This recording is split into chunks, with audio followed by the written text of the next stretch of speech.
చెట్టుబడి తెలుగు లోగిలి.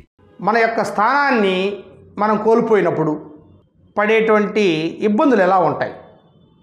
నీ ఊర్లో నీకుండేటువంటి బలం, నీకుండేటువంటి బలగం వేరు. అదే కొత్త చోటకు పోయినప్పుడు ఆడగూడ నేను వీరుణ్ణి సూర్యుని అంటే కుదరదు.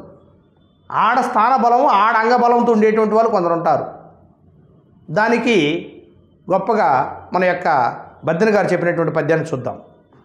కమలములు నీటబాసిన కమలాప్తుని రశ్మి సోకి కమలిన భంగిన్, తమ తమ నెలవులు తప్పిన తమ మిత్రులే శత్రువులవుట తథ్యము సుమతి. కమలములు, పద్మములు నీట బాసిన నీటిలో నుంచి బయటకు వస్తే కమలాప్తుడి రశ్మి సోకి, కమలాలకు ఆప్తుడు ఎవరు? సూర్యభగవానుడు.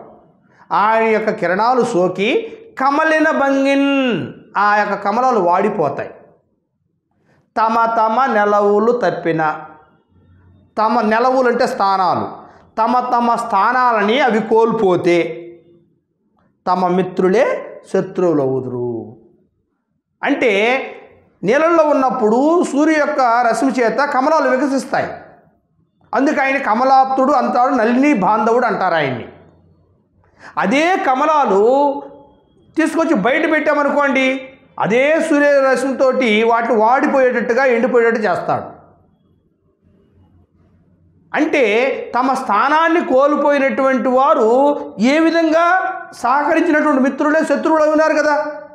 కాబట్టి మన యొక్క స్థానాన్ని తెలుసుకోకుండా మనం విర్రవీగితే మన పక్కన ఉండేటువంటి వాళ్ళే మనకు సహకరించాల్సినటువంటి తోటి మానవులే మనకు శత్రువులాగా ప్రవర్తిస్తారు. కాబట్టి ఏ స్థానంలో ఉన్నప్పుడు ఎలా మాట్లాడాలి అనేది కూడా తెలుసుకోవాల్సినటువంటి అవసరం ఎంతైనా ఉంది అని ఇక్కడ చెబుతూ ఉన్నాడు. స్థానానికి ఉండేటువంటి బలం ఏందో కూడా చెబుతున్నాడు పరోక్షంగా. ఇంకొకసారి పద్యాన్ని చూద్దాం. కమలములు నీటబాసిన కమలాప్తుని రశ్మి సోకి కమలిన భంగిన్, తమ తమ నెలవులు తప్పిన తమ మిత్రులే శత్రువులవుట తథ్యము సుమతి. చెట్టుబడి తెలుగు లోగిలి.